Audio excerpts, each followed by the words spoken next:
En novembre 2023, Las Vegas a dépensé un demi-milliard de dollars pour permettre à la Formule 1 de parcourir ses rues pendant 3 jours. La course a généré des gros titres évoquant 1,5 milliard de dollars d'impact économique. Les politiciens ont fait leur tour d'honneur. La F1 l'a qualifié du plus grand événement sportif de l'histoire de la ville. Mais si vous marchiez seulement 2 pâtés de maison en dehors du strip ce week-end-là, vous trouviez quelque chose que les communiqués de presse ne mentionnaient pas. De petits entrepreneurs qui avaient tout perdu, des restaurants plongés dans le noir parce que les fermetures de route les avaient coupés de leurs clients pendant des mois. Des ouvriers du bâtiment qui ont construit le circuit, puis ont vu les profits quitter la ville à bord de jets privés. Le champagne a coulé, les recettes taxées sont arrivées, et quelque part dans les petites lignes, la ville a cédé plus qu'elle n'a gagné.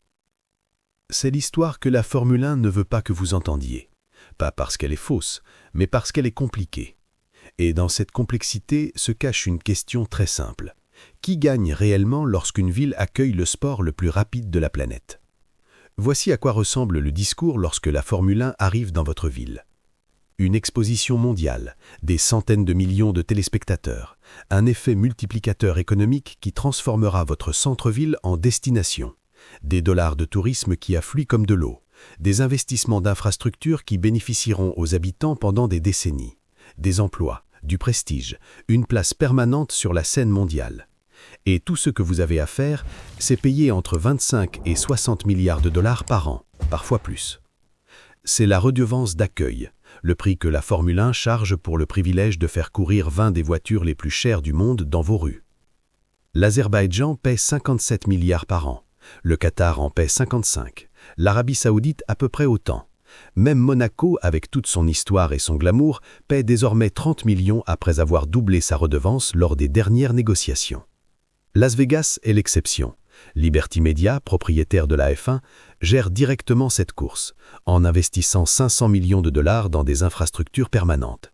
Ce n'est pas de charité, c'est un pari. Contrôler les 2 côtés de l'accord sera plus rentable que de simplement percevoir des redevances. Mais pour toute autre ville, les comptes commencent par un chèque signé à la Formule 1 avant même qu'une seule voiture ne tourne une roue. La redevance d'accueil ne vous fait que franchir la porte. Ensuite, vous payez pour construire ou modifier le circuit. Bahreïn a dépensé 150 millions. Abu Dhabi a dépensé 1,3 milliard pour créer Yas Marina à partir de rien. Singapour dépense des dizaines de millions de dollars chaque année pour monter et démonter son circuit urbain. La Corée a dépensé 264 millions pour construire un circuit au milieu d'un marais à 320 km de Séoul. Vous payez pour les tribunes, les barrières de sécurité, les systèmes d'éclairage permettant les courses nocturnes, les installations médicales, les zones d'hospitalité des équipes, la sécurité, la police, les services d'urgence et la gestion du trafic. Et voici la partie qui rend l'accord particulièrement déséquilibré. La Formule 1 conserve beaucoup plus que ce à quoi vous pouviez vous attendre.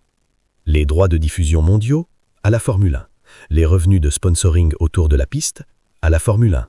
Le merchandising, à la Formule 1 aussi. La ville conserve la billetterie, les concessions locales, les taxes d'hôtel si les visiteurs restent réellement et dépensent. Voilà le retour sur un investissement qui peut facilement dépasser 100 millions de dollars dès la première année. Les villes le savent. Elles signent quand même, parce que le discours inclut quelque chose de plus difficile à quantifier, le prestige. Parlons de la Corée. En 2010, le gouvernement sud-coréen pensait acheter un avenir. Le circuit international de Corée à Yangon devait accueillir 7 années de Formule 1 avec une option de prolongation jusqu'en 2021. Une ville entière devait se développer autour du circuit. Le tourisme devait exploser. L'industrie automobile du pays devait gagner une crédibilité mondiale. Le circuit a ouvert seulement 13 jours avant la première course, obtenant de justesse une note satisfaisante de la FIA. Des grues encombraient encore l'intérieur du tracé. La boue servait de principale zone de dégagement. Il a plu, fortement. 4 courses ont eu lieu, puis silence. La fréquentation a été catastrophique. Le circuit était trop éloigné de tout grand centre de population. Le développement promis ne s'est jamais concrétisé, car changer l'affectation des sols exigeait 7 millions de dollars que les organisateurs n'avaient plus. En 2013, les pertes approchaient 26 millions de dollars par an. Bernie Ecclestone, alors PDG de F1, a déclaré publiquement qu'il ne voulait pas retourner en pauvre Corée. La course a été retirée du calendrier 2014. Le circuit existe toujours et accueille occasionnellement des événements nationaux. La dette, elle aussi, demeure. En 2022, environ 115 millions de dollars de dettes liées à la F1 figuraient dans les comptes de la Jeonnam Development Corporation. Les tribunes vides rouillaissent, la végétation reprend l'asphalte. La Corée n'est pas un cas isolé. Le circuit international de Buda, en Inde, a accueilli 3 courses entre 2011 et 2013 avant que des litiges fiscaux et une insoutenabilité financière ne mettent fin à l'événement. Le circuit est resté à l'abandon jusqu'à ce que le MotoGP revienne en 2023. Des années d'utilisation potentielle perdues. Le Vietnam a construit un circuit urbain complet à Hanoï pour une course qui n'a jamais eu lieu. Les débuts prévus en 2020 ont été annulés cause du Covid. La course n'a jamais été reprogrammée. Des enquêtes sur la corruption visant des responsables locaux ont ajouté une couche supplémentaire au désastre. L'infrastructure existe, la course non. Ce ne sont pas des cas marginaux, ce sont des avertissements. Même les circuits qui survivent souffrent souvent. Silverstone, hôte du Grand Prix de Grande-Bretagne et l'un des sites les plus historiques de F1, a menacé à plusieurs reprises d'abandonner la course en raison de pression financière. Spa-Francorchamps, en Belgique, est entré et sorti du calendrier, incapable de justifier durablement les coûts. Monza, la cathédrale de la vitesse, a dû négocier durement pour réduire ses redevances après des années de pertes. Le schéma se répète. Optimisme initial, coûts croissants, rendement décevant, puis confrontation avec la réalité. Mais certaines courses prospèrent. Singapour a été rentable pendant des années, attirant 440 000 visiteurs supplémentaires qui ont dépensé 1,4 milliard de dollars dans l'économie locale en d'une décennie. Le circuit of Americas à Austin génère une activité économique substantielle et est devenu un pilier culturel de la ville. La course de Miami a produit plus d'1 milliard de dollars d'impact économique au cours de ses 3 premières années. Alors, qu'est-ce qui sépare le succès de la catastrophe?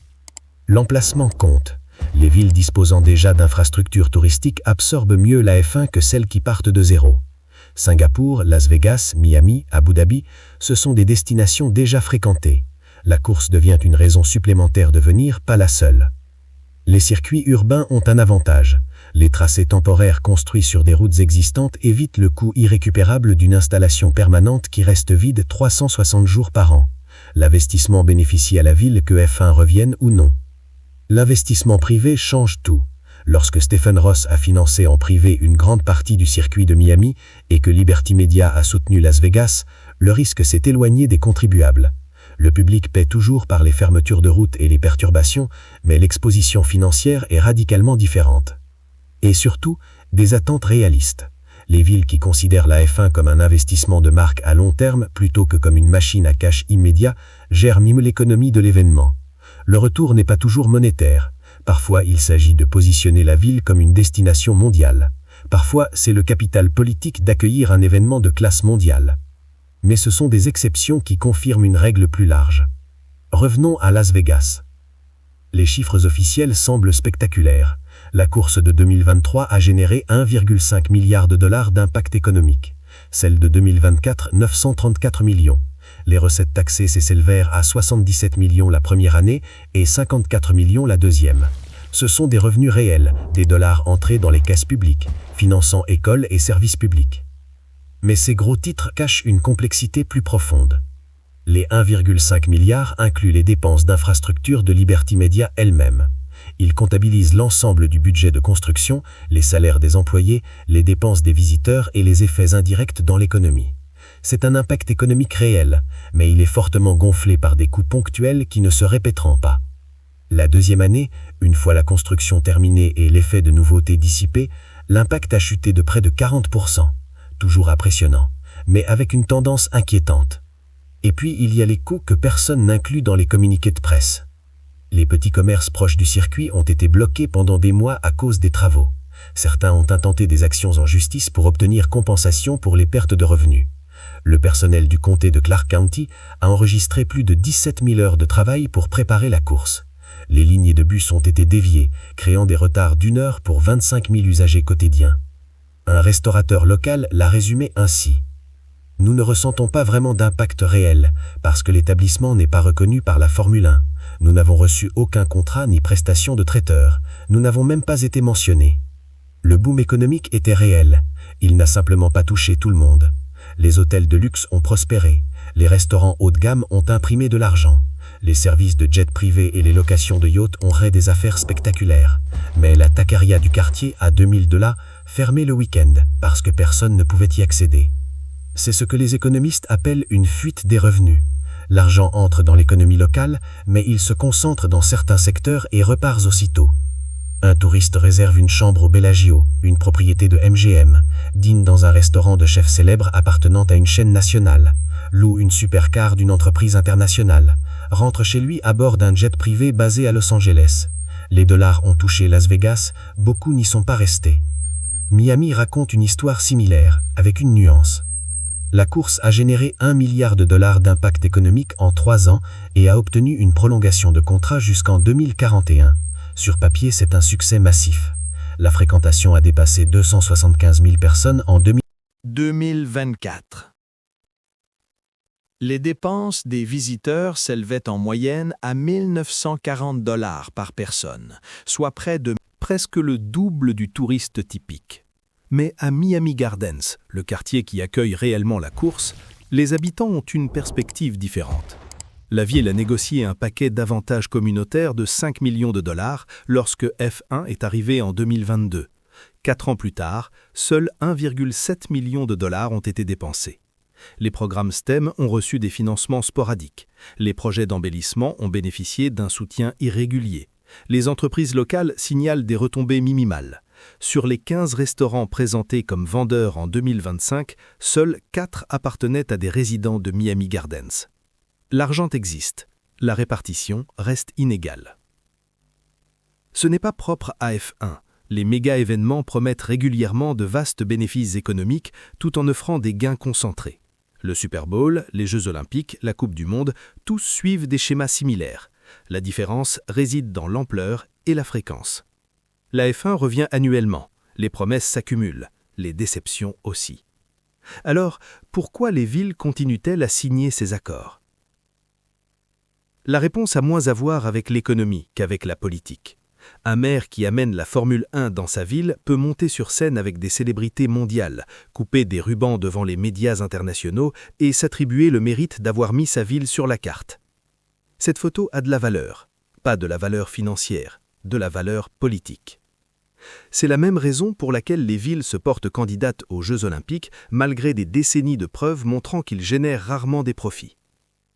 Les Jeux eux-mêmes peuvent perdre de l'argent, mais le responsable qui les a obtenus est réélu. La Formule 1 comprend cela parfaitement. Elle ne vend pas une course, elle vend un récit. Le récit que votre ville appartient à la même conversation que Monaco, Singapour, Abu Dhabi.